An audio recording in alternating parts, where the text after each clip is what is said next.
Ok, alors du coup aujourd'hui on se retrouve pour vous présenter notre mémoire qui porte sur la gamification des applications mobiles.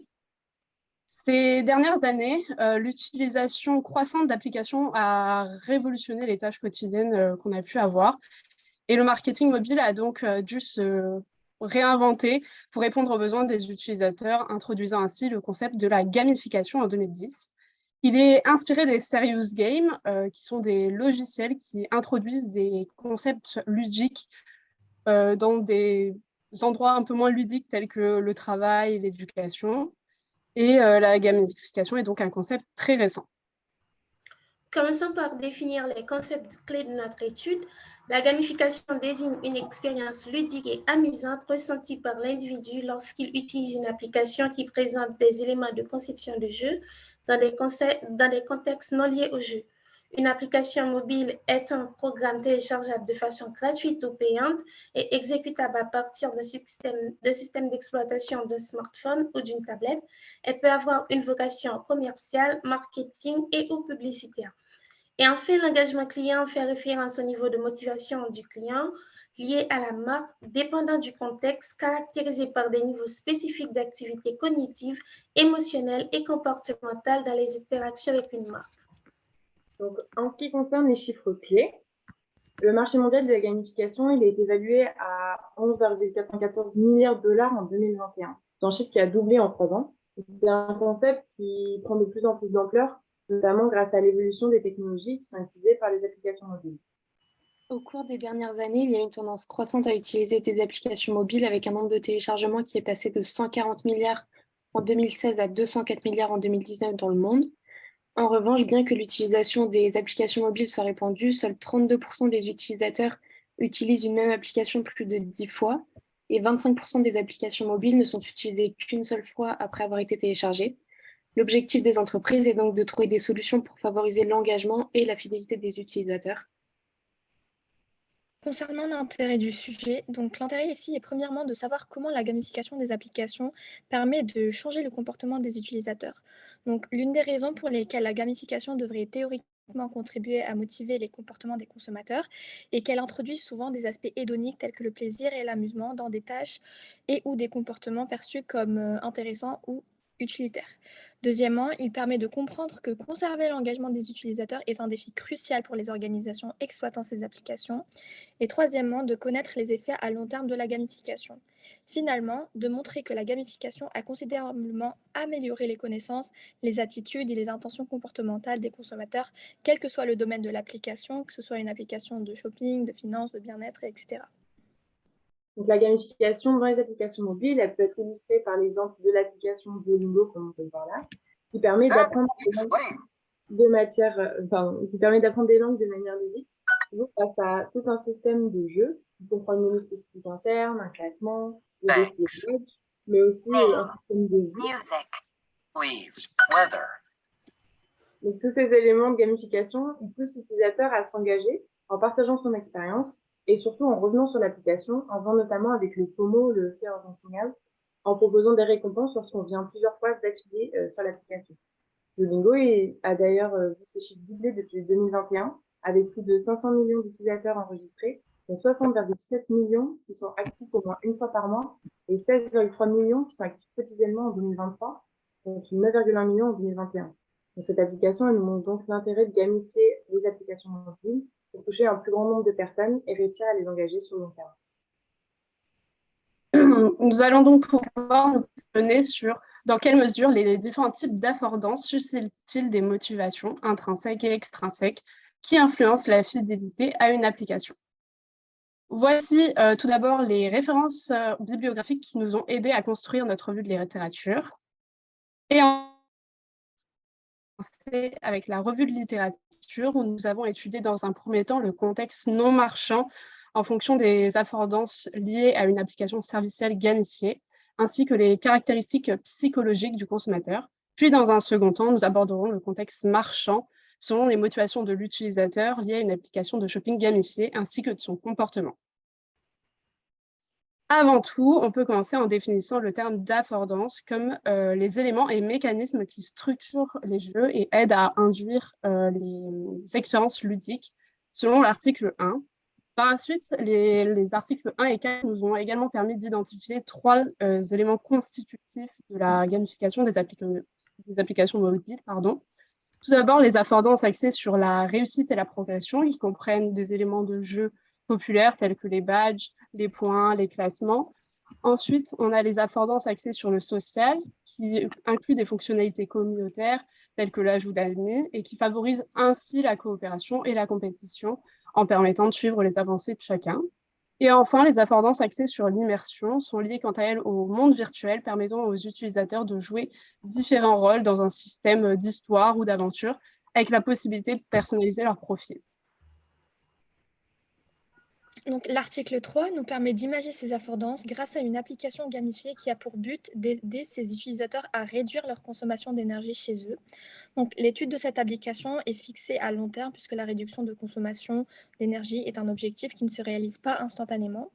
Donc, l'étude de l'article 3 reprend donc des affordances axées sur la réussite et la progression.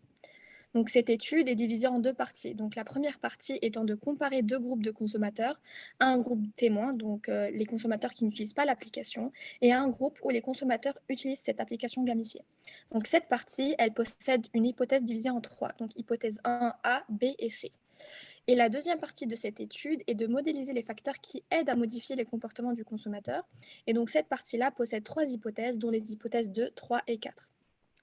Les activités de l'application ludique ont été conçues pour motiver les participants à économiser de l'énergie en procurant un sentiment de satisfaction et d'accomplissement et en renforçant les compétences et la reconnaissance pour faire les choix encourageants.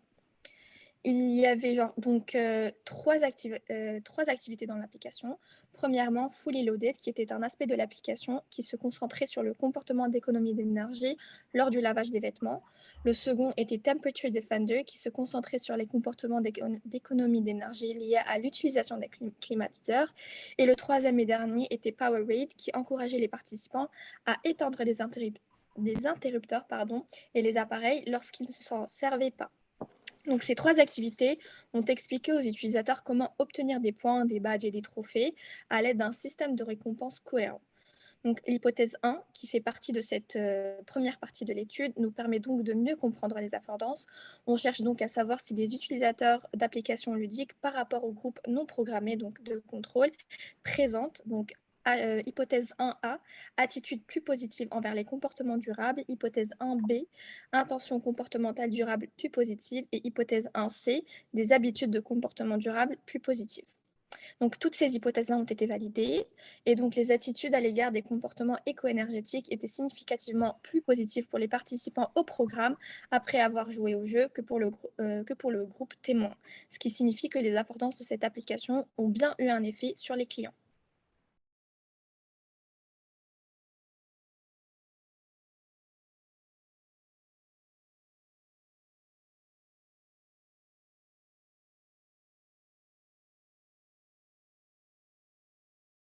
Claudia? Oui, pardon, ça a bugué chez moi. Je pensais que c'était mon tour. Désolée. Oui, c'est à toi. Ah, ok, pardon. Bon. À côté des affordances axées sur la réussite, l'article 5 s'intéresse aux affordances orientées vers la réussite de tâches, mais aussi au succès. Il en ressort donc 3 hypothèses. L'hypothèse 1, la réalisation d'affordances orientées vers la tâche influence positivement la fidélité des consommateurs. Hypothèse 2, la réalisation d'activités orientées vers la réussite influence positivement la fidélité des consommateurs. Et l'hypothèse 3, le succès dans les activités axées sur la réussite influence positivement la fidélité des consommateurs. Ces hypothèses ont pour but de montrer dans quelle mesure les éléments de gamification contribuent à fidéliser les consommateurs. Les hypothèses 1 et 2 ont été validées et la troisième a été rejetée. Ces résultats ont amené les chercheurs à s'intéresser aux éléments sous-jacents qui expliquent les changements de comportement chez les consommateurs. Il en ressort 6 thèmes, dont les 4 premiers, à savoir la récompense, la compétition, le sens d'accomplissement et l'apprentissage, expliquent les motivations à utiliser l'application. Et les 2 autres, à savoir l'engagement et l'identité, montrent comment les éléments de gamification influencent les attitudes des utilisateurs.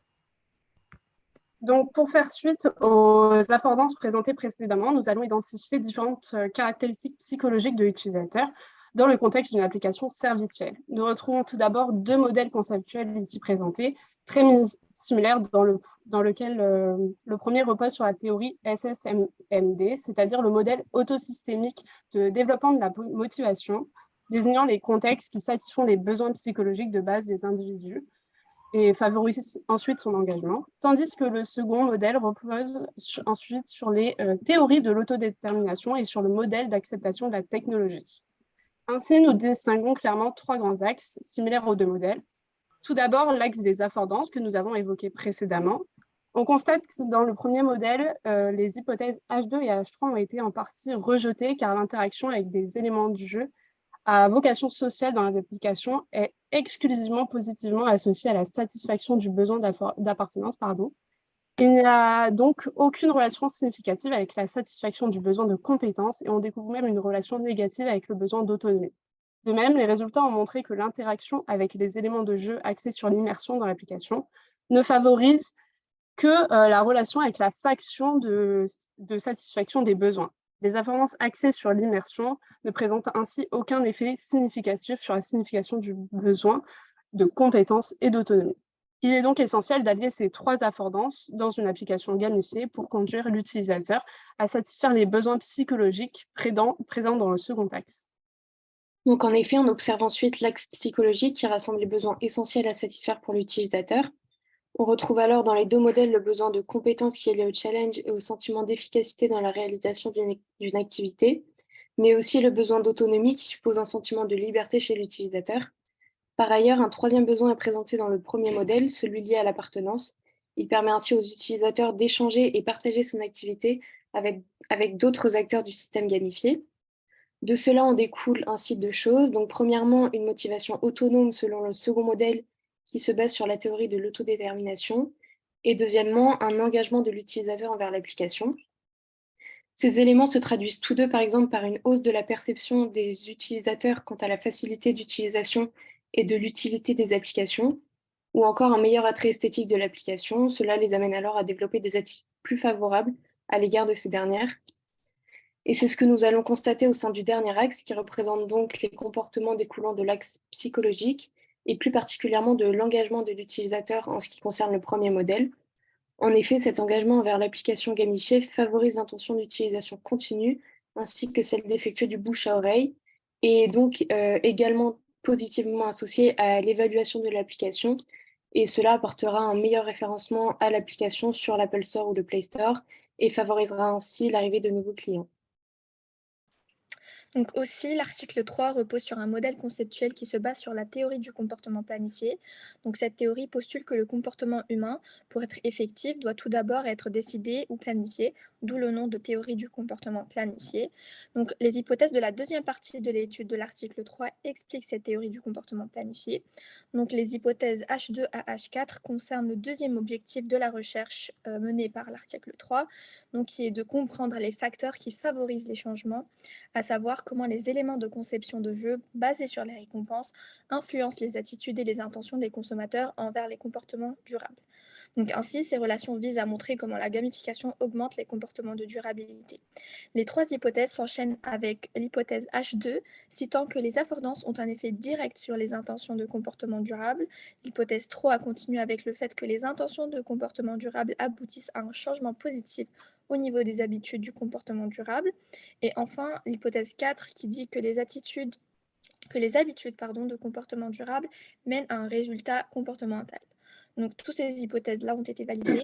Ces résultats suggèrent que les éléments de conception de jeu basés sur les récompenses dans une application gamifiée peuvent conduire à des attitudes positives, des intentions et des résultats comportementaux durables. Donc voilà le modèle conceptuel de l'article 3, qui est assez simple. Il montre que les éléments de l'application gamifiée tels que les points, les trophées et les badges permettent de mettre en place l'hypothèse 2, 3 et 4 qui ont été déjà validées. Donc on enchaîne donc notre seconde partie du plan avec Claudia qui vous parlera de la gamification dans un contexte marchand. Claudia, tu n'as pas mis ton micro. On peut également considérer une relation entre les affordances et les motivations d'un utilisateur dans un contexte marchand. En effet, plusieurs motivations intrinsèques liées et associées à la gamification influencent l'engagement des consommateurs et par conséquent les incitent à faire leur achat via des applications mobiles. Avant tout, les motivations intrinsèques sont définies comme des motivations qui poussent à agir dans le but d'obtenir une satisfaction personnelle, donc sans recherche de gains tangibles. L'article 2 étudie le rôle de 4 motivations intrinsèques, la gamification, l'attention focalisée, la sociabilité et le plaisir de faire du shopping. La gamification crée un stimulus qui va se transférer sur le jugement du consommateur envers la marque et affecter son engagement envers celle-ci. Elle fluidifie l'utilisation des applications et engendre une meilleure implication dans la tâche effectuée.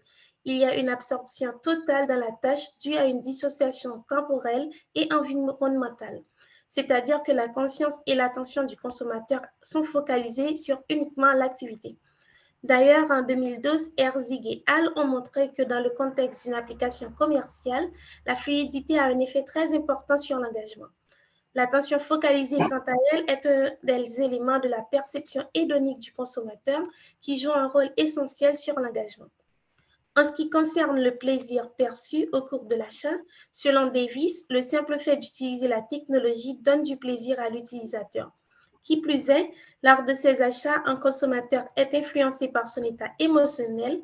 Donc, en combinant la technologie et l'influence positive de la gamification sur l'humeur des consommateurs, l'expérience d'achat est optimisée et permet un meilleur engagement. Une des dernières motivations citées dans l'article 2 est la sociabilité. Elle est définie comme le besoin d'appartenance à un groupe. Dans un jeu, l'interaction entre joueurs permet d'être diverti et d'avoir le sentiment d'appartenir à un groupe. Le fait de pouvoir partager, par exemple, ses activités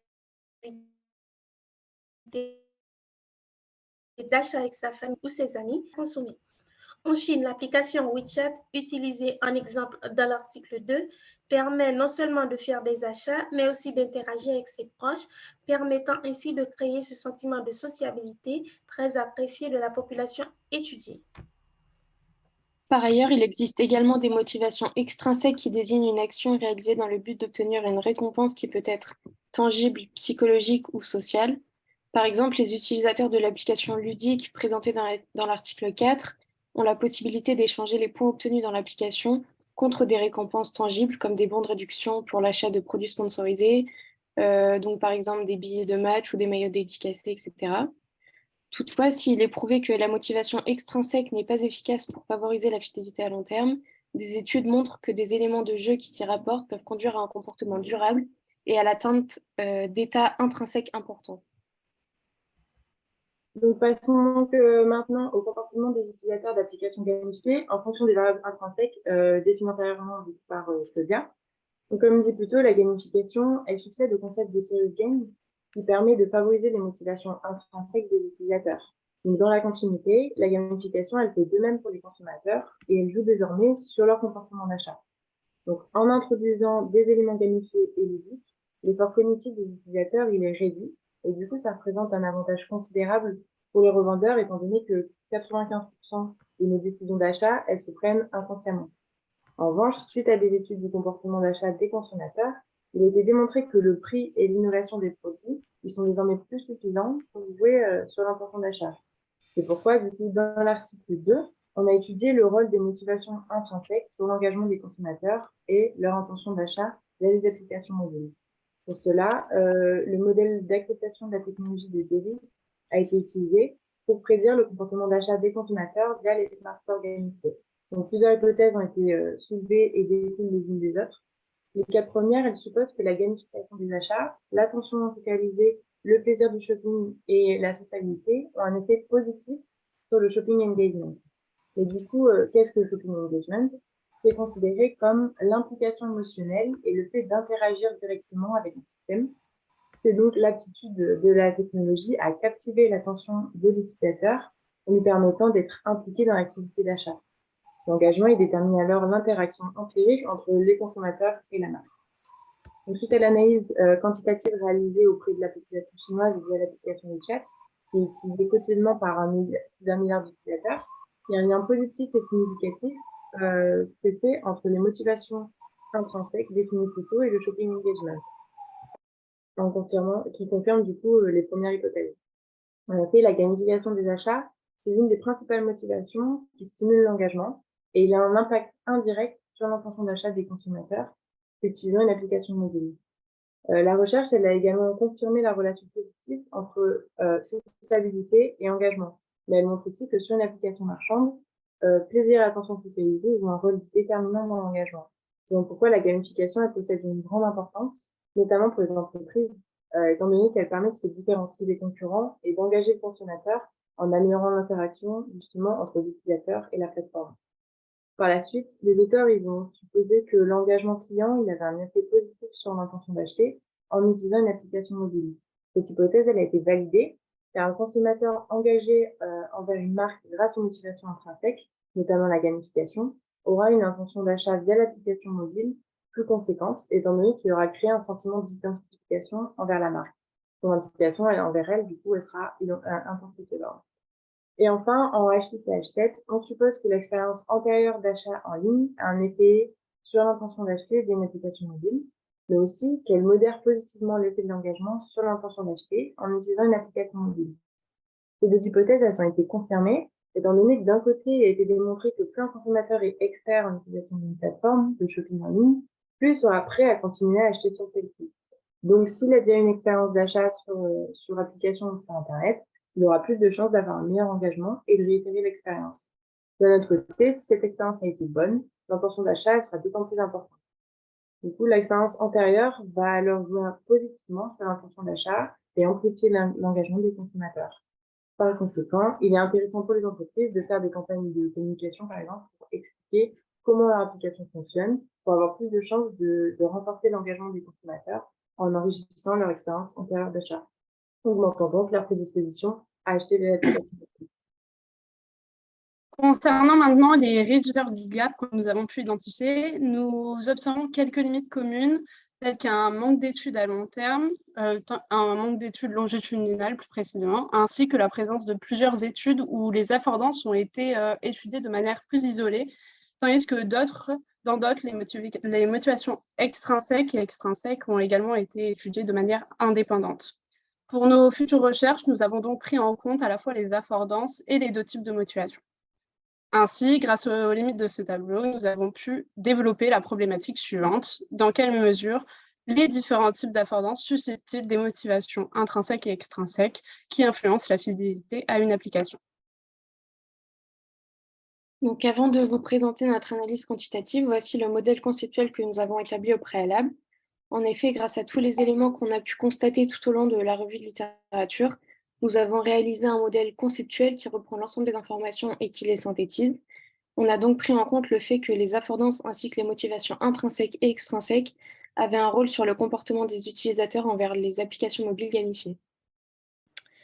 En ce qui concerne notre analyse, nous avons choisi de conserver exclusivement l'analyse quantitative qui a été réalisée sur un échantillonnage plus important et donc plus représentatif de la réalité.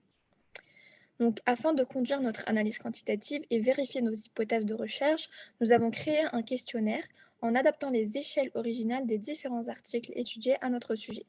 Donc, les questions ont été mesurées à l'aide de plusieurs types d'échelles, notamment des échelles ordinales basées sur une échelle de Likert à 7 points, allant de 1 étant totalement en désaccord à 7 étant totalement d'accord pour la majorité des questions. Nous avons également utilisé des échelles nominales et une échelle quantitative discrète pour les questions d'amorce et des informations sur le profil des répondants. On a donc publié ce questionnaire sous la forme d'un Google Form et donc sur plusieurs canaux digitaux tels que Instagram, LinkedIn, Facebook et bien sûr à travers le bouche à oreille afin de cibler nos amis, notre famille et nos camarades de classe. Donc, grâce à ce questionnaire, on a pu récolter 85 réponses avec un échantillon majoritairement féminin, comme vous pouvez le voir, avec 75,3% de femmes, qui avaient en moyenne 31 ans, en sachant que l'âge le plus représentatif était de 21 ans, étant donné que l'échantillon est majoritairement composé d'étudiants, 56,63%, compte 18% d'employés, 13,25% de cadres, 9,64% de retraités, et pour le reste, 16% intermédiaires et d'ouvriers. Par la suite, nous avons analysé les réponses du questionnaire via la plateforme SPSS et en avons conclu que l'affordance de réussite et de progression a une influence partielle sur les motivations intrinsèques et extrinsèques. En effet, elle n'est pas corrélée au plaisir perçu et l'attention focalisée. L'affordance liée au social a un impact positif sur l'ensemble des motivations intrinsèques et extrinsèques, notamment sur le plaisir perçu lors de l'utilisation de l'application. L'affordance liée à l'immersion influence positivement la totalité des motivations intrinsèques et extrinsèques étudiées. Par ailleurs, du coup, on a l'intention de réutiliser l'application qui est modérément influencée par les différentes motivations. En effet, elle n'est influencée que par le plaisir perçu, l'attention focalisée, le sentiment d'appartenance et le besoin d'approbation. En revanche, le bouche à oreille n'est également pas influencé par l'ensemble des motivations étudiées. En effet, seul le plaisir perçu, le besoin d'autonomie, l'attention focalisée et le besoin d'approbation ont un impact sur cette variable. Enfin, la fidélité émotionnelle est quant à elle faiblement influencée par les motivations analysées. Effectivement, elle est seulement impactée par le plaisir perçu, l'attention focalisée et le besoin d'approbation. Et pour finir, le besoin de compétences et le besoin de récompense n'ont quant à eux aucun impact sur les 3 comportements qu'on a étudiés. Voici alors le nouveau modèle conceptuel que nous proposons et qui prend en compte les résultats de notre analyse quantitative. Donc concrètement, nous avons remarqué que l'affordance d'immersion n'influençait pas la majorité des personnes que nous avons interviewées, mais il sera tout de même intéressant de la prendre en compte lors de nos futures recherches. Et de plus, nous avons intégré l'attention focalisée aux motivations intrinsèques car elle a été évoquée par l'un des répondants. Ainsi, nous en tiendrons également compte pour la suite. Voici donc toutes nos hypothèses. Nous avons donc représenté les hypothèses validées en vert et les hypothèses rejetées en rouge, comme vous pouvez le voir sur le diapo. On remarque donc que la majorité de nos hypothèses ont été validées. Donc, au vu des précédents résultats, on peut distinguer plusieurs implications managériales. Tout d'abord, on recommande fortement aux entreprises qui souhaitent intégrer de la gamification dans leur application mobile de stimuler particulièrement les variables plaisir perçu, attention focalisée et besoin d'approbation. Ces dernières, elles influencent positivement les 3 types de comportements, donc attention dans la réussite des applications, bouche à oreille et émotionnel, ce qui n'est pas le cas de toutes les variables. Par conséquent, les marques doivent donc s'intéresser principalement aux affordances axées sur le social et l'immersion, si elles souhaitent susciter de nombreuses motivations intrinsèques et extrinsèques, et plus spécifiquement, du coup, les variables que j'ai citées, les variables motivationnelles. Par ailleurs, pour les entreprises qui visent à stimuler l'intention de réutilisation de leur application, nous leur recommandons d'intégrer des affordances axées sur la réussite et la progression. En effet, ces affordances ont un impact significatif sur les motivations favorisant cet aspect. Il est donc primordial également pour les développeurs d'applications de se fixer des objectifs en fonction des motivations et des comportements qu'ils souhaitent encourager chez les utilisateurs. Et enfin, selon nos résultats, le besoin de compétences et le besoin de récompense n'ont aucun impact sur les 3 comportements comme cité précédemment. Nous leur suggérons donc de ne pas se focaliser sur ces variables qui n'apporteront aucun bénéfice significatif, en tout cas dans notre cas. Les résultats de nos études nous ont permis d'élaborer le nouveau modèle conceptuel suivant. Les affordances de réussite et de progression ont finalement une importance moindre par rapport à ce qui était ressorti lors des entretiens, tandis que les affordances d'immersion présentent finalement un impact majeur sur les 2 types de motivation. Par ailleurs, l'étude quantitative a révélé, contrairement à la première, que les besoins de compétences et de récompenses n'ont pas d'impact sur les comportements des utilisateurs. Enfin, les 2 études réalisées confirment l'influence positive des éléments de gamification sur les comportements des utilisateurs, notamment sur l'intention de réutiliser l'application et de réaliser du bouche à oreille. Cependant, lors de la réalisation de ce mémoire, nous avons rencontré quelques limites. Il aurait par exemple été préférable de récolter un plus grand nombre de réponses à notre questionnaire afin de pouvoir en tirer des conclusions d'autant plus significatives. Par ailleurs, le fait de s'être concentré uniquement sur l'application Duolingo a potentiellement réduit notre champ de résultats. En ce qui concerne les futures voies de recherche, nous suggérons donc de réaliser une étude portant sur un plus large panel d'applications et plus particulièrement sur des applications gamifiées marchandes. Merci de votre écoute.